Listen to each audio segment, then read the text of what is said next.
Oui. Bonsoir à toutes et à tous. Soyez les bienvenus. J'aimerais d'abord remercier pour l'opportunité d'être ici, de vous présenter un sujet si spécial et remercier à Dieu, à Jésus, aux bons esprits qui ont permis que moi je suis là. D'abord, j'aimerais m'excuser. Le français, c'est pas ma langue maternelle et du coup, m'excuser pour des possibles erreurs de grammatique. Mais on va parler d'un sujet très important. Et j'aimerais commencer par vous raconter une histoire, l'histoire que tout le monde raconte à cette époque. On va commencer dans une ville appelée Nazareth. Il y était une fois une jeune femme juive appelée Marie qui était fiancée de Joseph. Et Marie, cette fille, certaine nuit, a été visitée par un ange, l'ange Gabriel, envoyé par Dieu. Et l'ange lui a dit, « Tu auras un fils et tu l'appelleras Jésus. On l'appellera le Fils du Très-Haut. Il régnera pour l'éternité. » Du coup, j'ai gardé quand même la traduction en portugais. Je pense que ça sera utile pour quelqu'un de nous. Et Marie, étonnée, elle se demande « Mais comment cela va-t-il arriver ?»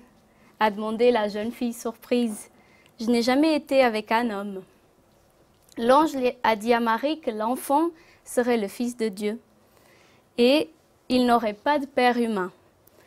L'ange a dit aussi que sa cousine Élisabeth aurait un bébé même si elle était déjà âgée et ça serait aussi ce qu'on appelle à l'époque un miracle. Marie dit alors que soit faite la volonté de Dieu. En tout cas, dans un rêve, Dieu il a aussi dit à Joseph que le bébé il venait de Dieu. L'ange il a apparu à Joseph pour qu'il n'aie pas peur parce que Joseph il faisait confiance à Dieu et lui obéissait. Mais il obéissait également aux lois de son pays. Et à cette époque, en raison d'une nouvelle loi, Joseph et Marie devaient retourner dans leur ville natale, Bethléem, pour payer les taxes. Et donc, c'est ça qu'ils ont fait. Ils ont commencé et ils sont partis. Donc, ils ont commencé cette longue voyage. Et Marie était déjà très enceinte à ce moment. La date s'approchait. Et elle était prête à accoucher. Mais Joseph ne trouvait aucune chambre. Tous les hôtels étaient pleins. Et du coup, Joseph trouve une étable, et c'est là que Jésus est né. Sa mère le plaça dans une mangeoire, un endroit où ordinairement on mettait la nourriture des animaux. Et proche de l'étable, il y avait des bergers. Des bergers gardaient leurs troupeaux et l'ange de Dieu apparaît et leur dit qu'il a une bonne nouvelle à leur annoncer. Aujourd'hui, dans la ville de David, un sauveur est né pour vous. C'est le Christ, le Seigneur.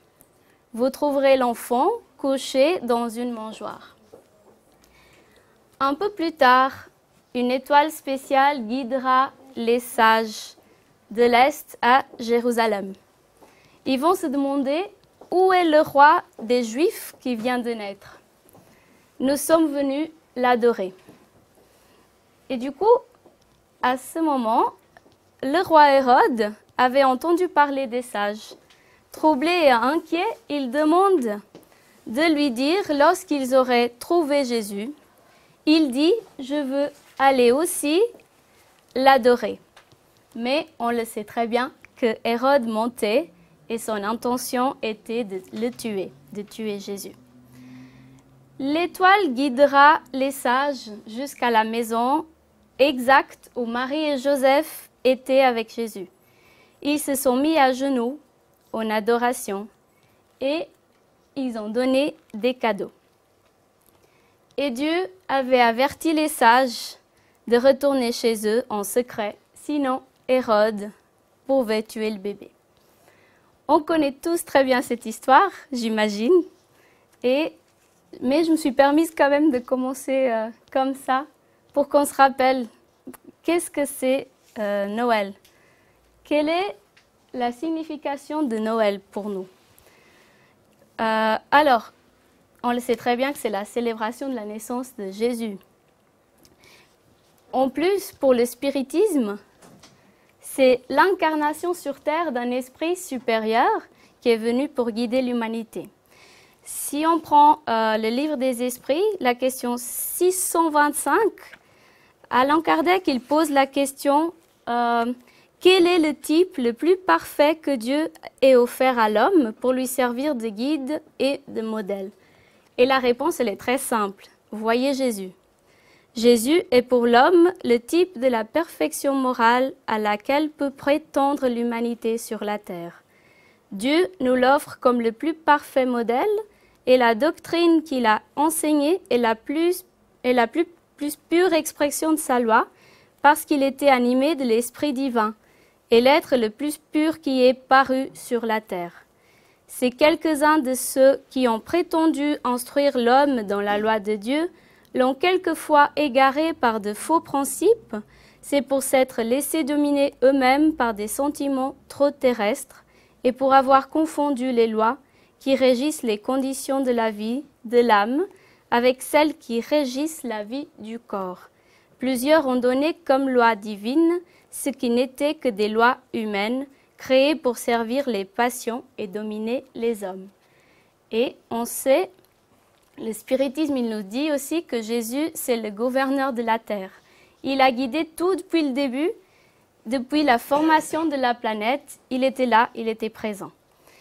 Et du coup, Noël, c'est donc avant tout la fête de tous les enfants. Les esprits qui ont choisi de revenir poursuivre leur incarnation sur Terre, cette nouvelle génération en qui nous plaçons tous nos espoirs pour l'avenir et autour desquels se rassemblent les familles et les amis dans cette époque. Une fête pendant laquelle nous pouvons offrir nos pensées et nos prières pour tous qui n'ont pas notre chance et qui ne connaissent pas Noël comme nous. Il y a tellement de gens en ce moment qui sont en souffrance. Et du coup, ce qu'on peut faire pour eux en ce moment, c'est de prier et c'est de nous rappeler qu'on a tellement de chance d'être ici et de pouvoir fêter Noël et connaître Jésus.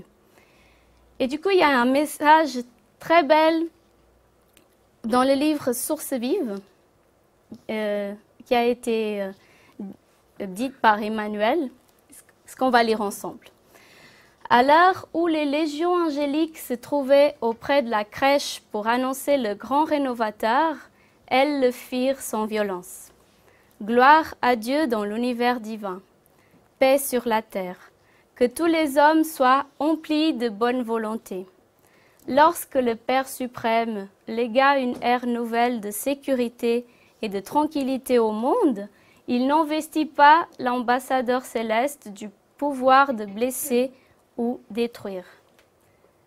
Sans répression envers l'avare fortuné, ni punition envers le pauvre désespéré, ni mépris pour les faibles, ni condamnation pour les pécheurs, ni hostilité envers l'orgueilleux pharisien, ni anathème contre le gentil inconscient.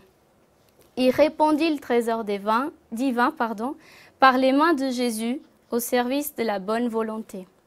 La justice, œil pour œil, dent pour dent, trouvait enfin sur son chemin l'amour disposé au renoncement sublime jusqu'à la croix.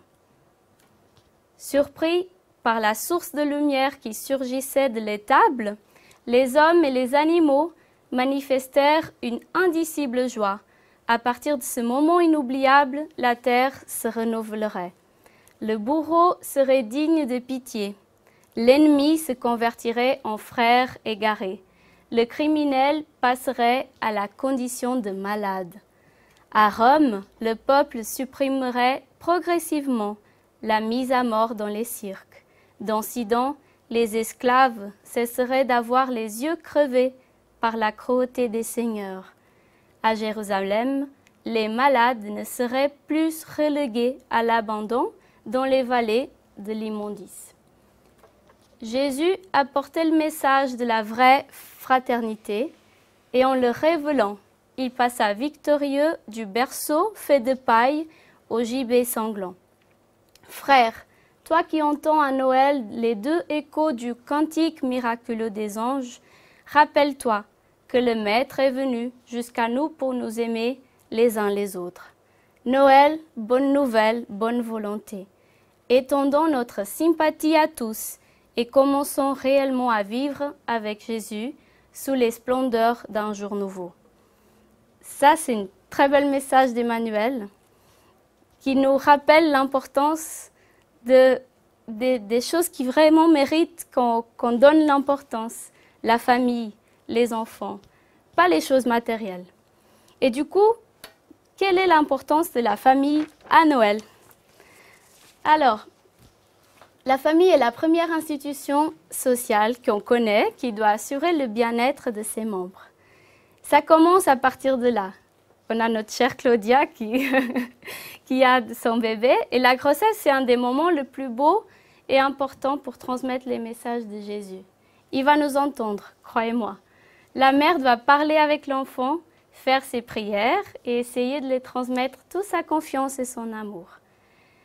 En tout cas, ça se confirme dans le livre des esprits où Kardec il demande aussi quelle est pour l'esprit l'utilité de passer l'état de l'enfance. Comme Jésus l'a fait, comme tout le monde qui est ici, nous l'avons fait aussi.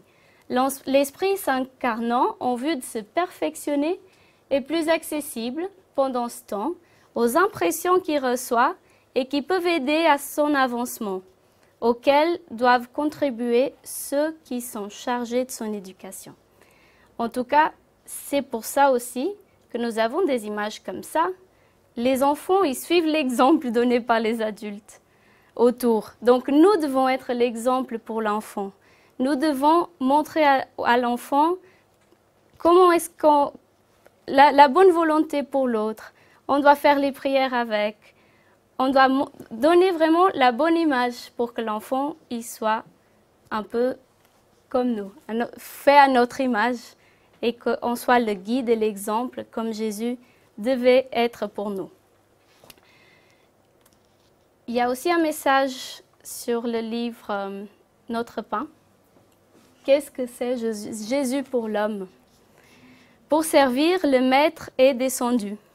De la lumière rayonnante à l'obscurité, de l'aube éternelle à la pleine nuit, des étoiles à la mangeoire, de l'infini à la limitation, de la gloire à l'atelier du charpentier.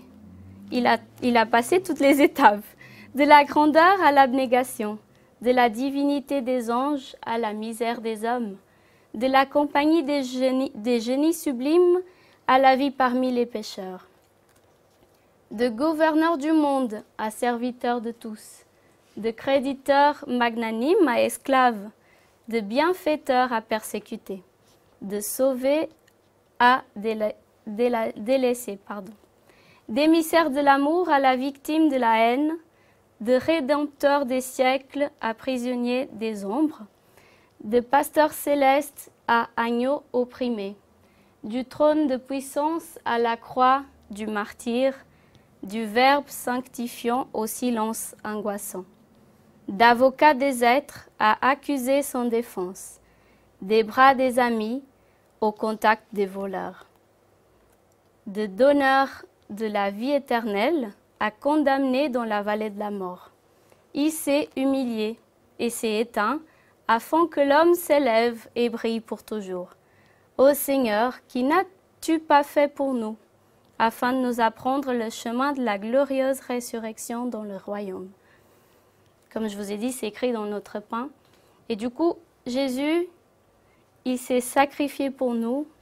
Donc, on doit se rappeler, dans cette époque, pourquoi on fête Noël. Pourquoi on va se réunir à table avec tous nos confrères, toute notre famille. D'abord, il faut qu'on se rappelle de la vraie raison.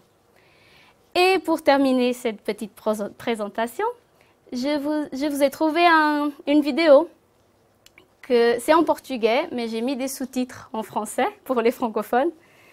Et du coup, ça nous montre la vraie importance de Noël. J'espère que ça va vous plaire.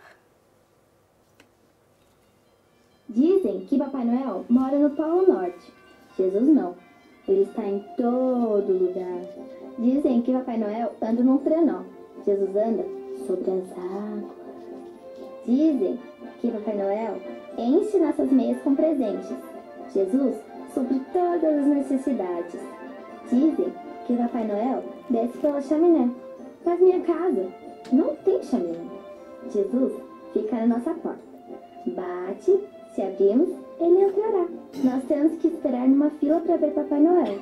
Jesus já está sempre acessível. Papai Noel nos oferece o colo, mas logo temos que dar lugar para outro. Jesus nos deixa descansar em seus braços. Papai Noel não sabe nosso nome. Tudo que ele pode dizer é: Ho, ho, ho! Qual é o seu nome? Papai Noel tem uma grande barriga. Jesus tem um enorme coração, cheio de amor, graça, misericórdia e perdão. Papai Noel atende alguns com brinquedos melhores que outros. Jesus trata todos igualmente. Papai Noel vem somente uma vez por ano. Jesus está sempre presente. Neste Natal, não se esqueça do aniversariante. Faça do seu coração uma manjedoura e deixe Jesus nascer em seu coração. Um Feliz Natal! J'espère que ça vous a plu. En tout cas, je remercie de nouveau l'opportunité d'être ici et de vous présenter ce thème qui me touche et je pense que ça touche à tout le monde. Donc, passez un joyeux Noël, profitez bien et je pense que je parle pour tout le monde, on sera toujours ici si vous avez besoin. Merci.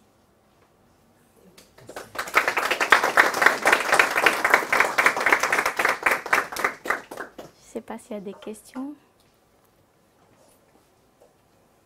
des commentaires. Alors on va faire notre prière si tout va bien.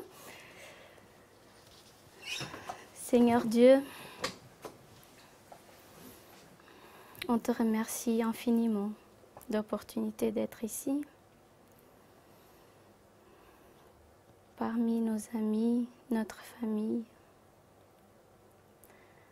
on te demande, garde bien nos espoirs, protège tout le monde qui est en souffrance en ce moment, dans des guerres,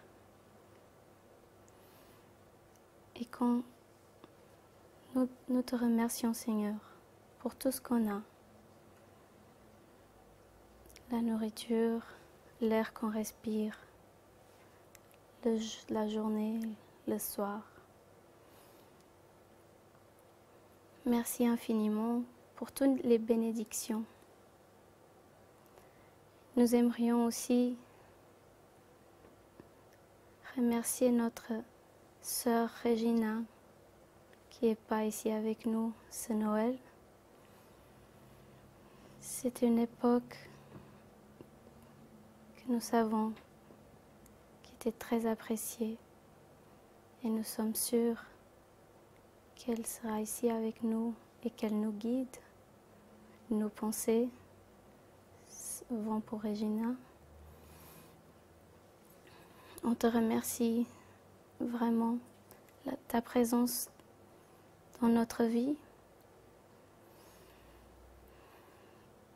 et reste toujours avec nous, Seigneur. Que si soit-il.